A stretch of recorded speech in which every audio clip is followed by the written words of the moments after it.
나는 지켜보지만 얼마나 힘들게 했겠어요. 완전 출근해야 돼, 다시. 설거지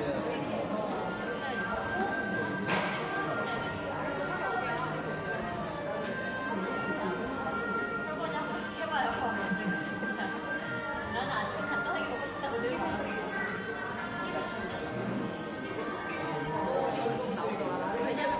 행복하는 거 아니야.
이렇게 우리의 일상을 바꾼 문화들을 재조명하는 생활의 발견 시리즈를 진행하고 있습니다. 자, 오늘의 주제는 여행이에요. 그래서 여행 작가님을 직접 모셔서 그 여행의 매력, 또 여행의 즐거운 생생한 에피소드를 같이 전해 듣고 또 국악 창작 앙상블의 연주로 여행의 흥취를 담은 음악들을 들려드리겠습니다. 자, 우선 오늘 이야기 손님을 모셔볼 텐데요. 정수경 여행 작가님이십니다.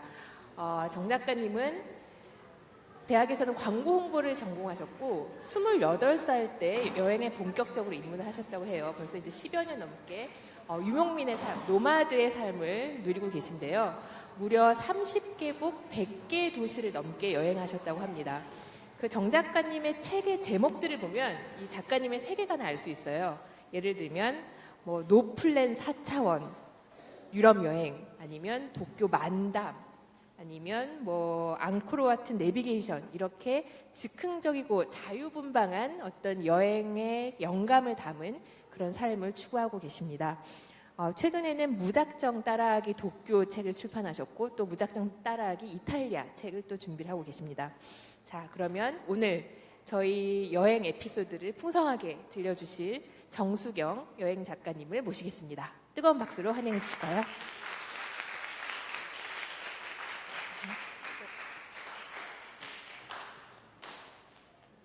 자, 작가님과 제가 여기 앉아서 이렇게 문답을 주고받으면서 여행에 대한 이야기를 나눠보겠습니다.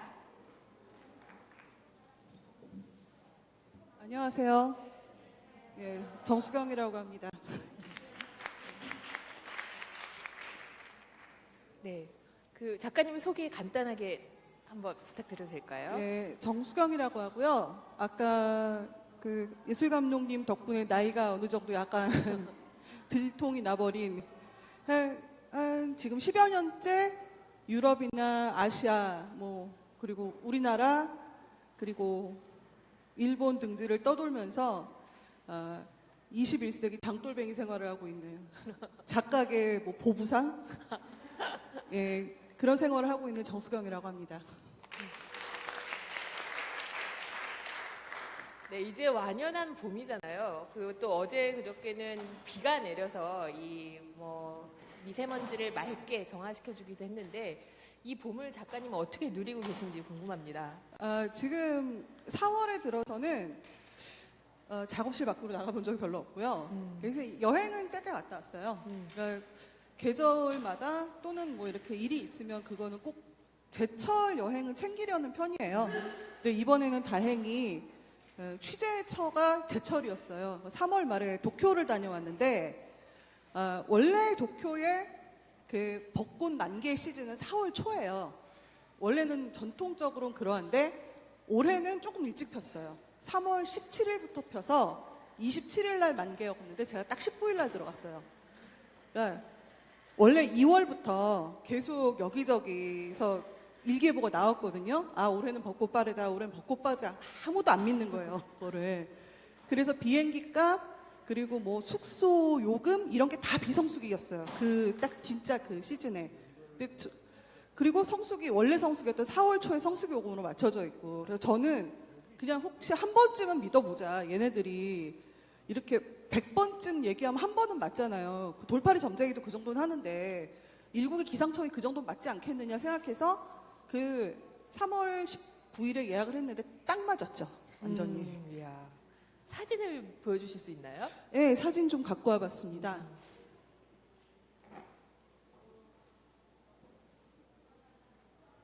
넘겨주세요. 네. 자, 이게 얼마 전에 네. 최근에 도쿄의 봄이네요. 네, 3월 한 22, 3일쯤에 약간 그 만개 전이었어요. 저희 시부야예요. 그러니까 도쿄 시내 한복판인데 저기가 도쿄에서 제일 번잡한 데죠. 근데 저 동네도 꽃피니까 이쁘더라고요.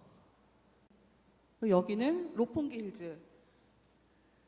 그러니까 정말 세상 어떤 풍경이든 꽃을 닿으면 대충 다 예뻐지는 것 같아요. 여기는 나카메구로에 기차하고 벚꽃이 어우러져 있는 데고요. 자, 여기는 아카사카의 뒷골목이었는데 그 현지인들만 아는 벚꽃 명소래요.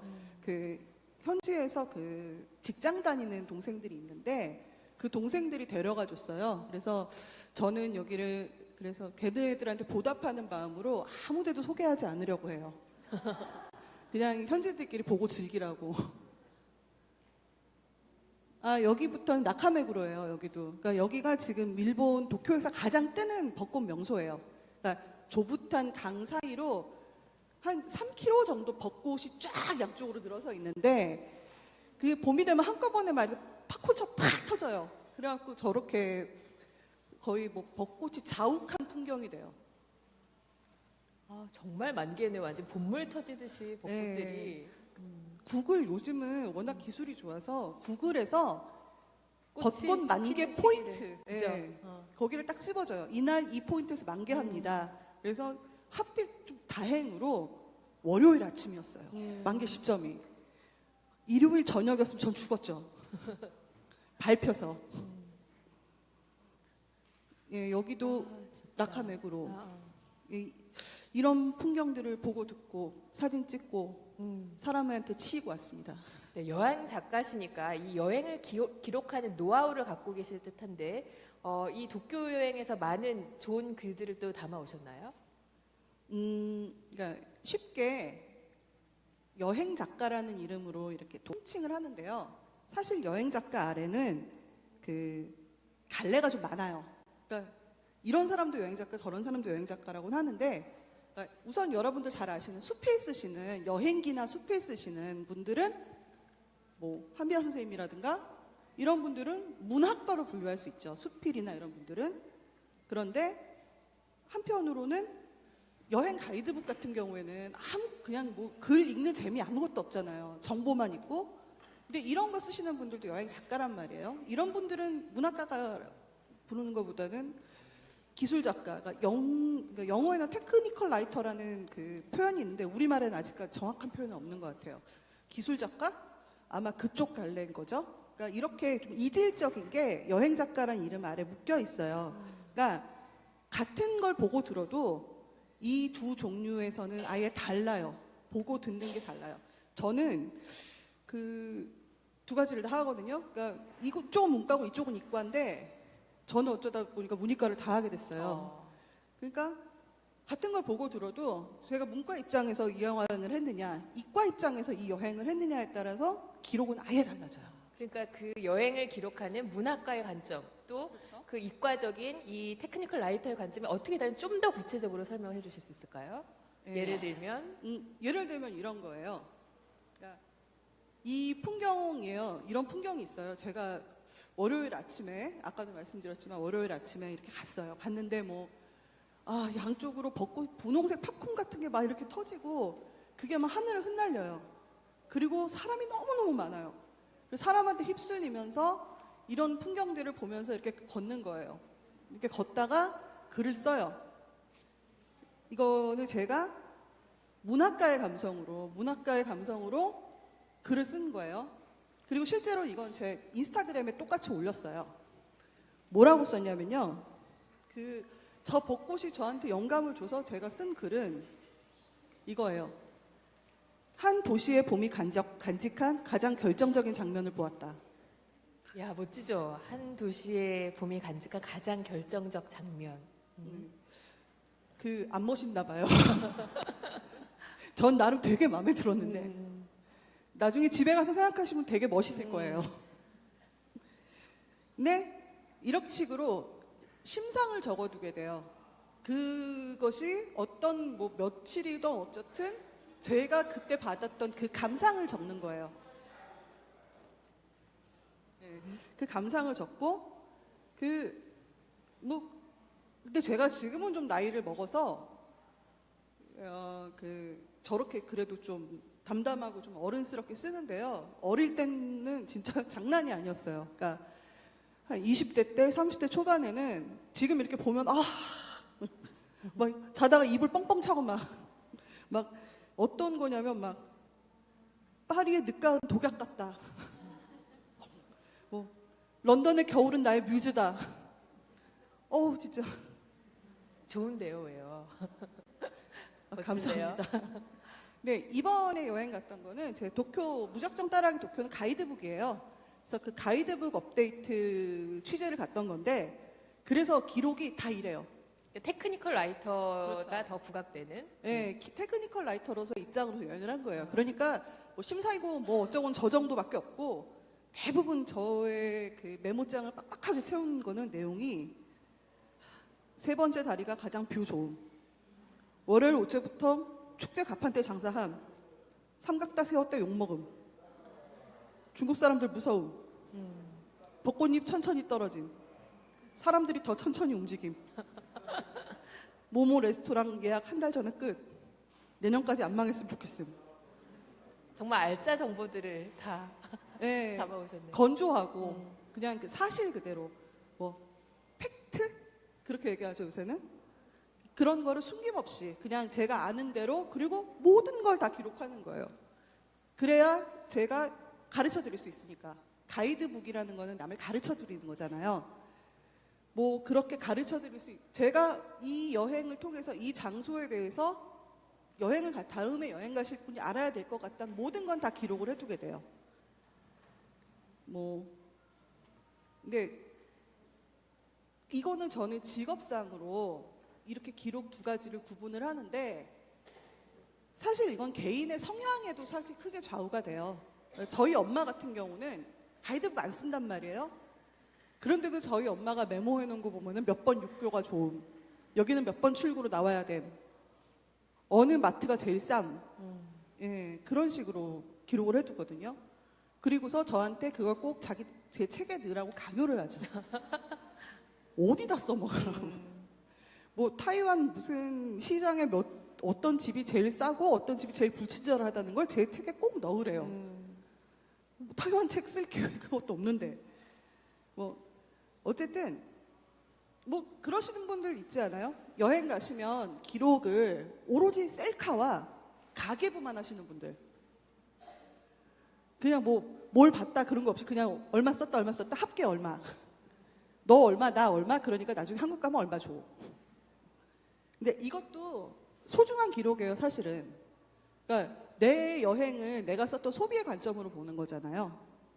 그러니까 어떤 식으로 내가 여행을 즐기고 있느냐, 내가 어떤 방식으로 여행을 받아들이냐가 나의 기록에도 나타나는 거예요. 그래서 저는 여행에 대한 글을 쓰고 싶다는 분들을 만나면 제일 먼저 그거부터 물어봐요. 내 이야기를 남에게 들려주고 싶으세요? 아니면은 내가 아는 정보를 통해 남들을 돕고 싶으세요? 그리고 이거는 가만히 생각해 보시면 단순히 여행뿐만 아니라 세상을 받아들이는 감수성의 방식이라고도 생각해요. 네.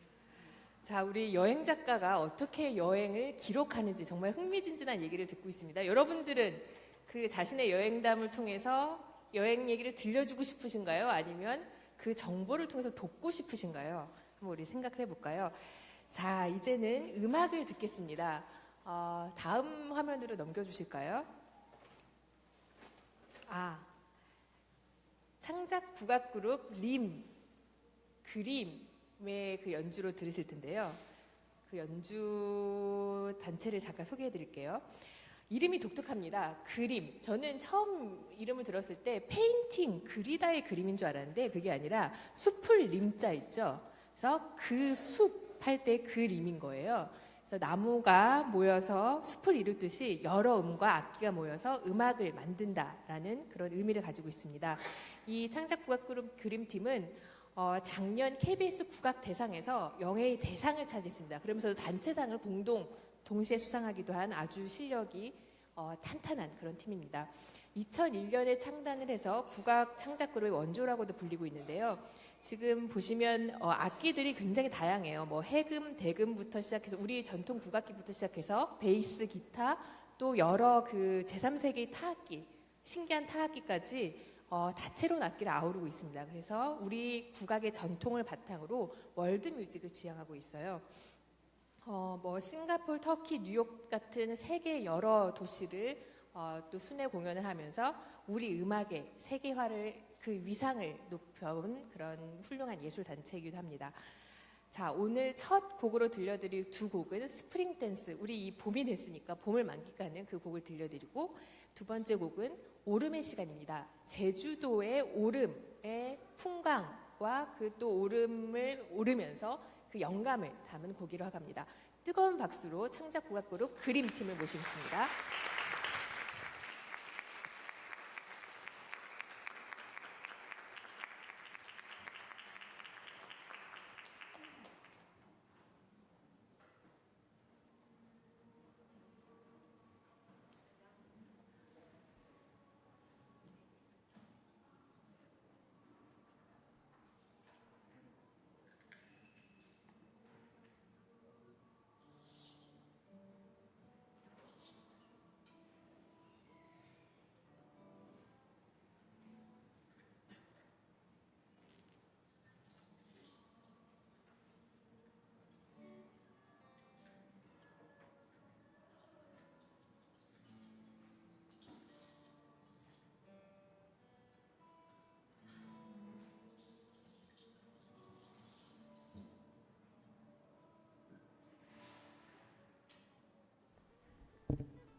안녕하세요.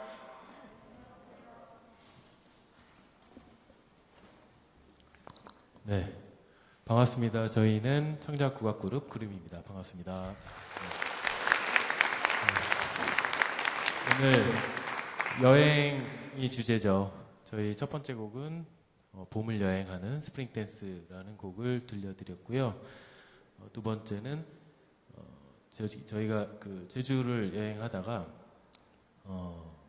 그 오름을 경험하게 됐는데 이제 바다보다 오름이 더 아름다운 곳이구나 제주가 이제 그런 거를 느끼고 그리고 그 김영갑이라는 사진 작가의 작품을 통해서 영감을 얻고 그 오름에 대해서 조금 더 관찰하게 되었던 것 같아요. 그래서 그 오름들을 좀 더 섬세하게 또 글 작업을 통해서 음악을 만들고 저희 4집 앨범에 실게 된 곡입니다. 오름의 시간을 들려드리도록 하겠습니다.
앙상블 그림의 스프링 댄스 그리고 오름의 시간이었습니다.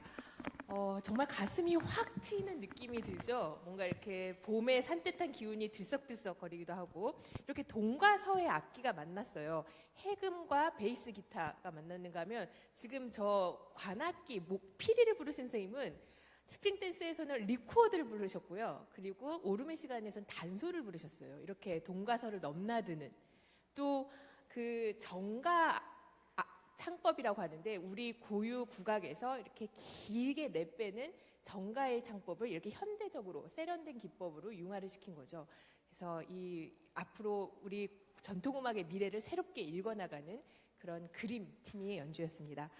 자, 다시 여행 이야기로 돌아와 볼까요? 이 정수경 작가님께서 여행의 매력에 본격적으로 빠지게 되셨던 그 계기가 궁금합니다. 그 28살 때 즉흥적으로 여행을 떠나셨다고 했는데 어떤 일들이 일어났을까요? 그때 그냥 친한 언니가 독일에 자기가 좀 장기체를 한다 그래서 그럼 언니 나 갈게. 그냥 정말 아무 생각 없이 그 전까지는 여행에 1도 관심이 없었는데 그러니까 뭔가 사람이 그 뭔가가 바뀌려면은 그게 뭔가 한번 팍 오더라고요. 그래서 저는 그때 언니 내가 그러면 거기 가서 언니랑 같이 있을게라고 말을 뱉었던 게 제 인생을 완전히 바꿔놨던 계기였던 것 같아요. 근데 어쨌든 그런 식으로 너무 즉흥적으로 가다 보니까 준비가 하나도 안 돼 있잖아요. 진짜 아무 준비도 안 돼 있는 상태였어요. 그래서 진짜 40일짜리 여행이었는데 한 인간이 40일 동안 이런 일을 다 겪으면 죽지 않나. 그 정도로 사건 사고가 많았어요. 다사다난한. 다사다난 뭐 도둑 맞고 뭐 예약 틀어지고. 근데 저는 그때 느꼈던 게 딱 그거였어요. 아, 이거다. 나는 이렇게 살아야겠구나라고 딱 그 생각이 들더라고요. 그러니까 그러면서 그때 스프링 노트를 한 권 갖고 갔었는데 매일매일 일기를 썼어요. 평소에 일기 쓰던 사람이 아니에요. 전 글씨를 못 써서 글 쓰는 걸 싫어해요. 그런데도 그냥 매일매일 적었어요. 적지 않으면 안 될 것 같더라고요. 이거를 누군가에게 보여주든 안 보여주든 적어놔야겠다는 생각밖에 안 들었었어요. 그래서 블로그에 또 그 글들을 올리셨던 거죠? 예.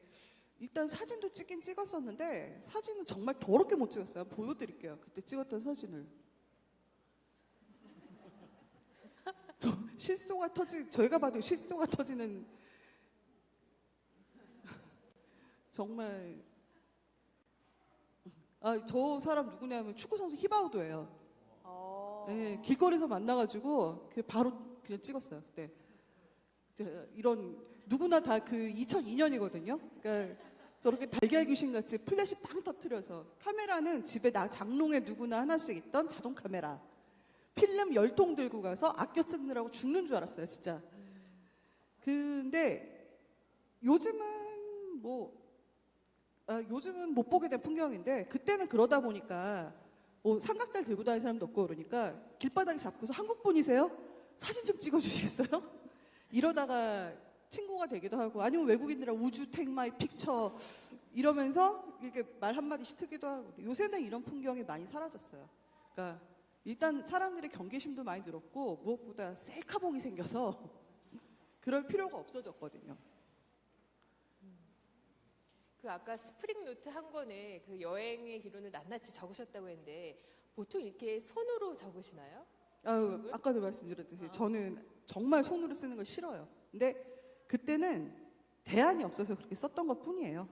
대안이 없어서 그렇게 썼고 그냥 제가 준비해온 사진을 좀 더 보여드리면 이때는 이거는 그 다음에 여행 간 건데 이때는 디카를 들고 갔어요. 이때는 디카를 제 게 아니라 그러니까 선배가 얼리 어답터가 한 명 있어서 그 사람 디카를 들고 가서 저는 제 카메라도 안 갖고 가고 그 선배한테 다 찍으라 그랬죠. 이건 뭐냐면 제가 그때 그런 식으로 사진을 찍어 선배한테 받아서 숙소에다가 블로그에서 업데이트를 했는데 그 블로그가 망했어요. 그래서 현재 상황 저렇다고 나무 위키에서 제가 그 블로그가 접속이 안 돼서 나무 위키 들어가 봤더니 지금 접속이 안 되고 있는 일지를 누군가가 저렇게 쫙 적어놨더라고요. 초기 블로그 서비스들도 많이 망했어요. 그리고 싸이월드에도 많이 업데이트 했는데 싸이도 망했잖아요. 그러니까 참 이거는 2005년도 기자 생활 이제 할 때인데요. 이때는 제 디카가 생겼어요. 이때부터 디카가 보급이 됐던 것 같아요. 그 미니 디카 조그만 거 파나소닉이나 아니면 소니에서 나왔던 거. 그 해상도 800, 600, 800. 막 그리고 요즘은 다 기가 단위인데 그때는 그 메모리 카드가 메가바이트 단위였어요. 그랬던 건데 이때는 그래서 여행에도 디카 들고 온 사람들이 좀 많아졌었죠. 도쿄예요, 이것도 도쿄. 자, 이 다음은 사진이 좀 낮았죠. 뭔가 네. 근사해졌는데요. 네. 이게 2006년인데요. 이때부터 어떤 우리나라의 사람들 대폭발이 났던 게 하나 있어요. DSLR. 네. 그때 정도에 한 2004년, 2005, 6년 정도부터 DSLR이 보급형이 나오기 시작하면서 그 전까지 SLR 카메라는 전문가들이나 정말 취미가들의 예상이었는데 보통 사람들, 특히 애 키우는 사람들하고 여행 좋아하는 사람들은 진짜 하나씩 다 갖고 다니던 그래서 저도 가장 저렴한 모델로 그때 사서 들고 갔다가 도둑을 맞았죠. 그랬다가 또 사고. 그러니까 이 사진 같은 경우도 가장 저렴한 모델로 찍은 건데 이게 아까 말씀드렸던 문과적 감수성으로 찍는 사진이에요. 이런 사진이. 어딘지도 모르지만 어쨌든 좀 예쁘고 그 당시에 그 감성을 좀 드러내고. 예. 이런 식으로 찍었던. 이야, 그림 같네요. 그 다음 이거는 사실은 이때 저는 손으로 쓰는 게 싫어 노트북을 가져갔었거든요. 근데 아까 카메라 도둑 맞으면서 노트북도 도둑 맞아서 제가 도둑을 잘 맞아서 이제는 도둑 안 맞는 방법에 대해서는 진짜 2시간 동안 강의할 수 있어요. 여행에서 어떻게 하면 도둑 안 맞고 사기 안 당하는지 이렇게 아는데도 또 당해요 가면. 근데 그래서 이때까지는 손으로 썼어요. 진짜 이때도 노트 한 권 거진 다 썼었고요. 이 예측 불가능한 삶을 즐기셨던 거죠. 그리고 이제 필름을 챙겨가다가 똑딱이 카메라를 쓰면서 언제 어디서든 손쉽게 찍을 수 있고 또 무한 저장이 되고 또 DSLR로 바뀌면서 이제 구도나 이런 색감 같은 근사하게 멋지게 담을 수 있고 근데 이렇게 찍은 사진들을 이 와이파이가 깔린다면 언제 어디서든 접속해서 올릴 수 있는 그런 또 기술의 발전이 있었던 거죠. 네, 그렇죠. 그러니까 이때가 이건 동남아예요. 2009년도고 동남아 완전 시골 구석들 다녔을 때인데 이때도 DSLR이었죠 카메라는. 이때도 라오스입니다. 여기는 라오스 메콩강 유역에 있는 동네인데요. 이때는 하루에 전기가 2시간 들어왔었어요. 지금은 24시간 들어오고 와이파이도 터진대요. 여기는 앙코르. 이때만 해도 이렇게 아주 진짜 전기 2시간 들어오는데 빼놓고는 와이파이 다 깔려 있었어요. 그 시골 구석에도.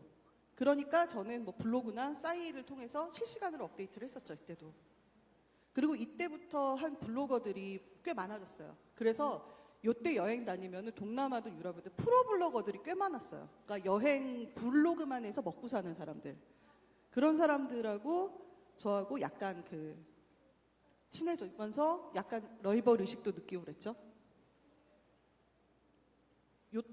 자, 아까 에펠탑 사진 기억나시죠? 훨씬 달라졌네요.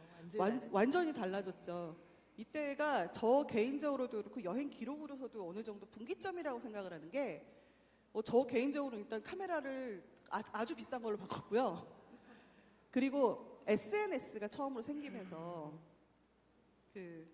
스마트폰으로 바로바로 찍어서 올리는 그런 시대가 됐던 것 같아요. 그러니까 그리고 저런 거 보시면 제가 늘 말하는 게 있는데 홀로세움도 아까랑 다르죠. 그런 말 있잖아요. 유능한 목수는 연장을 가리지 않는다. 서툰 목수는 연장을 가려요. 어느 레벨이 올라가기 전까지는 사람이 일하는 게 아니라 연장이 일을 하는 거예요. 자, 아까 개선문인데 이것도 제가 찍은 거지만 달라졌죠. 그리고 이거는 요즘 기록들이에요. 그러니까 더 이상 손으로 쓰거나 하지 않고 주로 스마트폰의 메모 기능을 이용하거나 이런 식으로 바로바로 페이스북이나 등에 바로바로 제 기록을 올려버려요. 인스타그램. 요즘은 인스타그램을 많이 써요. 그러니까 인스타그램은 제 생각에는 여행을 기록하는 거의 최적의 도구 같아요. 그러니까 순발력도 있고 그다음에 사진에 대해 누구라도 좋은 사진을 찍을 수 있고. 그러니까 과거에는 글로만 표현하던 시대였다면 그때는 필력 좋은 사람 그리고 사진이 중심이 되는 사람은 좋은 사진을 찍는 사람들이 그런 좋은 기록을 할 수 있었는데 이제는 누구나 어느 정도의 사진은 찍을 수 있고 그 누구도 긴 글은 읽고 싶어 하지 않는단 말이에요. 그런 시대에 어울리는 여행 기록과 컨텐츠로 다시 넘어가고 있다는 느낌이 들어요. 앞으로는 어떤 세상이 될지도 궁금하고 저도 조만간 유튜브를 한번 해볼까 생각 중인데 방송으로. 예, 어떻게 해야 될지는 전혀 생각해 본 적은 없습니다만 어쨌든 새로운 시대의 새로운 기술은 언제나 사람을 두근거리게 하는 거. 네, 이렇게 작가님 말씀처럼 우리 시대가 변함에 따라서 기술의 발전이 있었던 거죠. 그래서 카메라, 어떤 통신들의 발전이 여행의 문화, 여행의 기록의 문화 같은 것들에 영향을 줬다는 말씀을 들어볼 수 있습니다. 그래서 좋은 여행 콘텐츠를 이제 많은 사람들이 공유하는 시대가 온 거죠. 자, 두 번째 음악을 들어볼 텐데요. 바람도와 만족 시대를 연주해 드릴 예정입니다.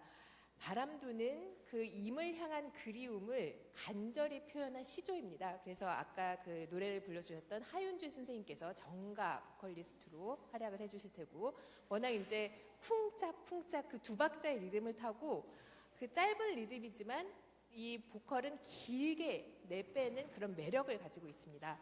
그리고 다음 연이어서 들려드릴 만족시대라는 곡은요, 여러분들 이런 노래 아시나요? 봄이 왔네 봄이와, 이게 1930년대 유행했던 청춘시대라는 처녀총각이라는 신민요였대요. 그 민요를 현대적으로 재해석한, 그래서 뭐 해금도 나오고 대금, 태평소 같은 악기들이 화려한 기교를 뽐낼 때 이 베이스 또 타악기들이 든든하게 지지해주는 이런 현대적인 교감을 이뤄낸 곡입니다. 뜨거운 박수로 모셔볼까요?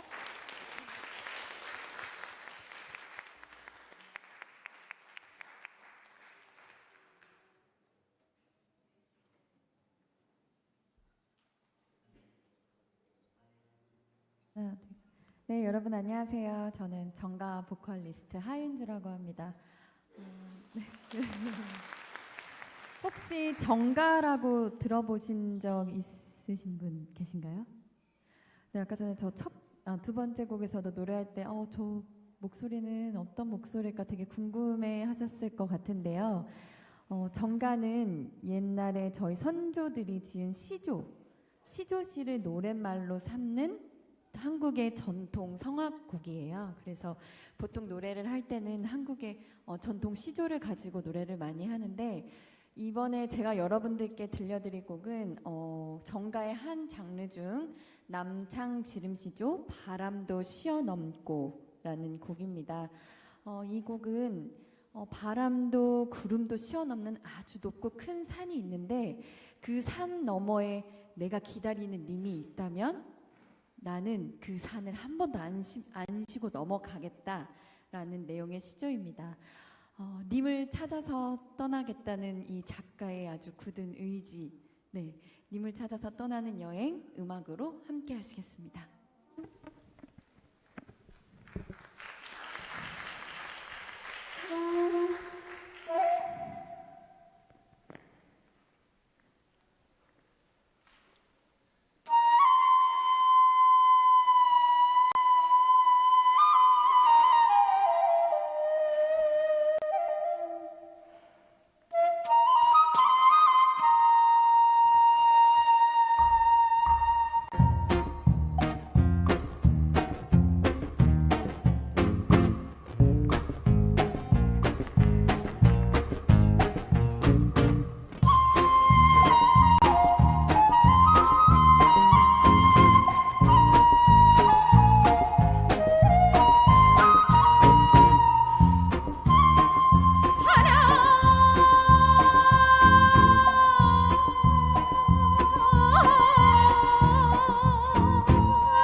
감사합니다.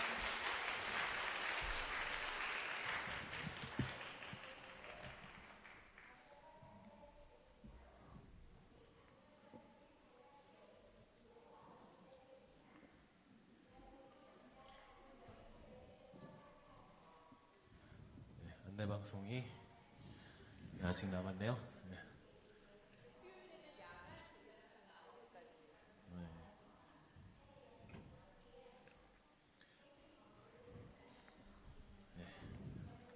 감사합니다. 네, 바람도 들으셨고요. 저희는 다음 곡 만족시대라는 곡을 들려드리겠습니다. 이 곡은 아마 들으시면 그 곡이라고 아마 아실 거예요. 그래서 정말 봄이 왔구나라는 흥을 같이 느껴주셔도 좋을 것 같습니다.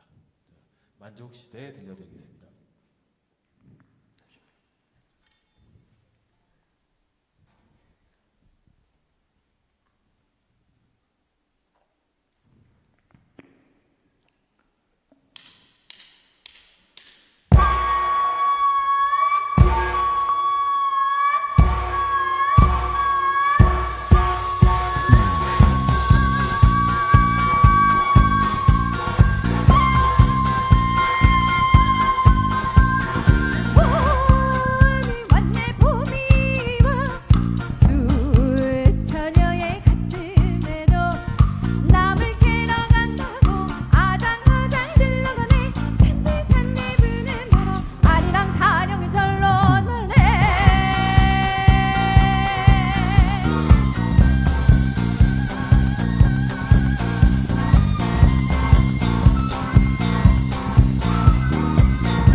네.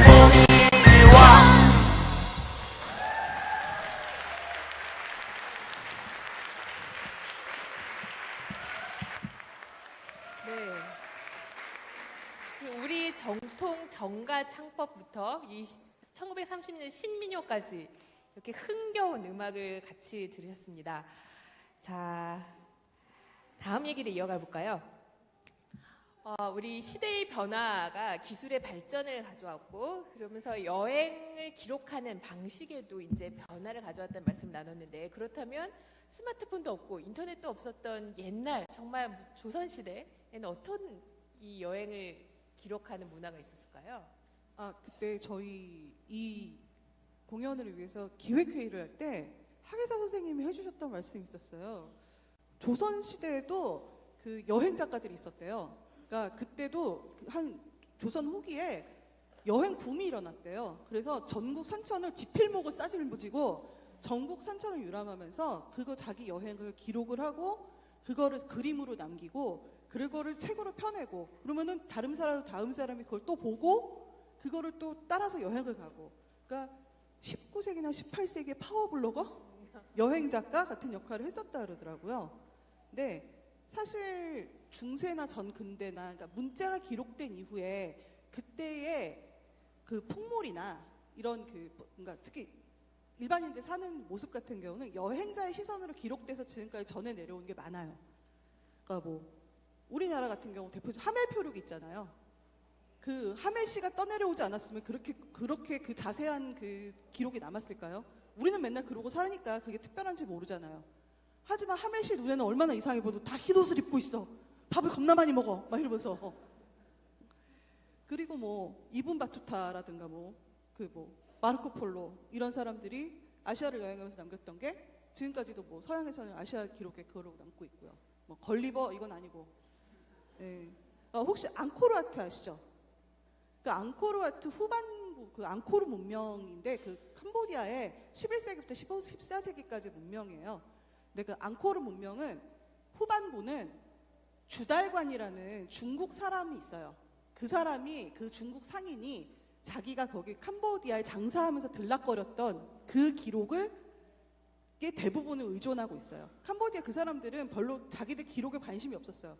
그래서 그냥 비문에다가 그냥 몇 개 누구 왕이 언제 즉위하고 언제 죽었다, 언제 왕위를 뺏겼다 이런 것만 기록을 해놓고 실질적으로 생활상은 거의 기록이 안 돼 있는데 몇 군데 벽화가 남아있긴 하지만 주달관이 정말 자세하게 근데 이 사람은 근데 문인이 아니에요. 상인이에요. 그러다 보니까 기록이 정말 쌍스러워요. 기록이 정말 그 타 문화에 대한 존중이 이들도 없어요. 오랑캐 놈들 계속 시종일관. 그러다 보니까 지금 후대에 읽는 저희가 볼 땐 좀 재밌긴 해요. 그러니까 되게 막 비웃으면서 써놨어요. 그 계속 강조되는 얘기인데 누가 여행을 기록하느냐에 따라서 그 작가의 관점, 성향, 뭐 깊이에 따라서 이 여행지에 대한 인식이 이렇게나 다양할 수 있다는 말씀을 들려주셨습니다. 그 선생님은 여행 작가로서 기록에 대한 사명감을 느끼고 계시나요? 그 근본적으로 이 여행 이 사명을 뛰어넘는 혹은 뭐 매력, 여행의 매력 같은 게 있을까요? 제가 여행을 지금 하면서 가장 크게 느끼는 것 중 하나가 모든 여행자는 작가다. 모든 여행은 사람을 작가로 만든다라는 거를 가장 크게 느끼고 있거든요. 그러니까 학교 다닐 때 소설의 가장 중요한 요소 배우셨잖아요. 갈등.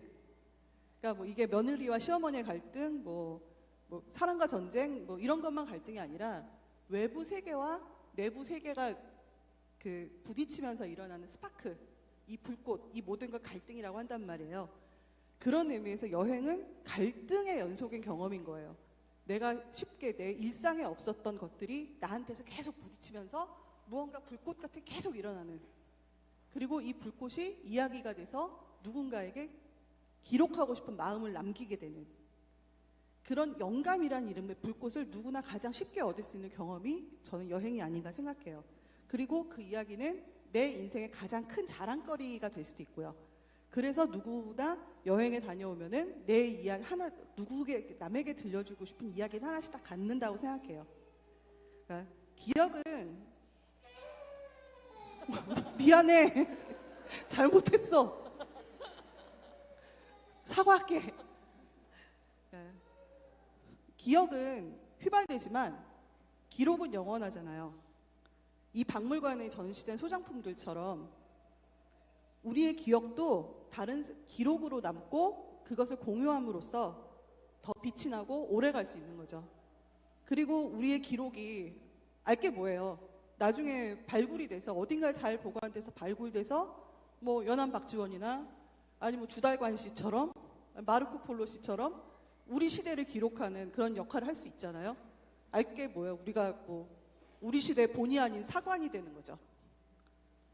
네, 이렇게 예측 가능하지 않은 사건들, 또 일상을 일탈한 어떤 신선한 자극들을 얻을 수 있는 여행에 대한 매력을 들려주셨습니다.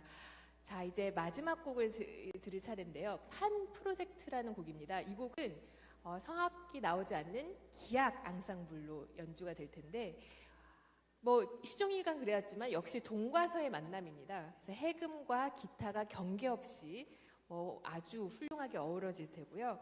그리고 굉장히 신기한 악기들이 등장합니다. 이 가운데 큰 관악기 파이프가 보이시죠? 이 악기 소리를 한번 들어보시죠. 신기한 소리가 날 거예요. 자, 다시 국악 앙상블 여행 그림의 앙상블의 연주로 들어보시겠습니다. 네, 저희 오늘 여행과 함께한 그림의 연주는 이제 저희가 이제 이 곡을 마지막으로 저희는 또 인사를 드릴 건데요. 음악을 통해서 아주 좋은 여행을 또 다시 경험하실 수 있도록 저희는 또 다른 공간에서 또 연주를 통해서 음악을 통해서 계속 또 만날 수 있기를 바라겠습니다. 오늘 즐거운 자리 너무 감사합니다. 판 프로젝트 2 들려드리면서 저희는 인사드리도록 하겠습니다. 감사합니다.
네, 저는 개인적으로 너무 놀랐습니다. 이렇게 국악기가 이 서양 악기, 이 현대 악기와도 이렇게 잘 어우러지네요.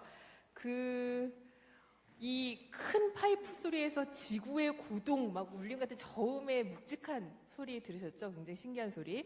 이 관악기 연주자님께서 정말 오늘 종횡무진 활약을 펼쳐주셨는데, 태평소, 이 농악에서 쓰이는 태평소, 또 단소, 리코더, 대금까지 정말 멀티플레이를 해주셨습니다. 다시 한번 이 창작 국악 앙상블 그림의 훌륭한 연주에 한번 뜨거운 격려의 박수를 보내주실까요?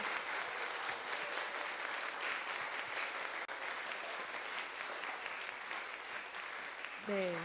그 수요 문화가 있는 날 수요일 오늘 공연은 생활의 발견 시리즈 일환으로 여행을 주제로 저희가 같이 여행을 해봤습니다. 오늘 정말 어디에서도 들을 수 없던 그 여행 작가의 독특한 시선, 그리고 정말 그 생기발랄한 삶에 대해서 들려주신 정수경 여행 작가님께도 격려의 박수 부탁드립니다.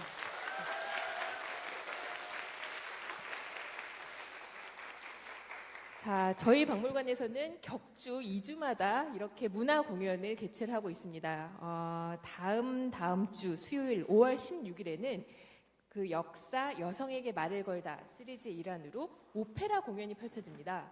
그래서 서울 오페라 앙상블이 오셔서 그 오페라 속의 여성과 권력이라는 굉장히 묵직하고 또 흥미로운 주제를 가지고 이 훌륭한 공연을 펼쳐주실 예정입니다. 저희 나가실 적에 그 데스크에서 단골 관객 카드를 받아가세요. 거기에 도장을 모아 오시면 저희 박물관에서 드리는 소정의 굿즈를 나중에 받으실 수 있습니다. 네, 그러면 2주 뒤에 또 오페라 공연으로 반갑게 만나 뵙겠습니다. 오늘 감사합니다.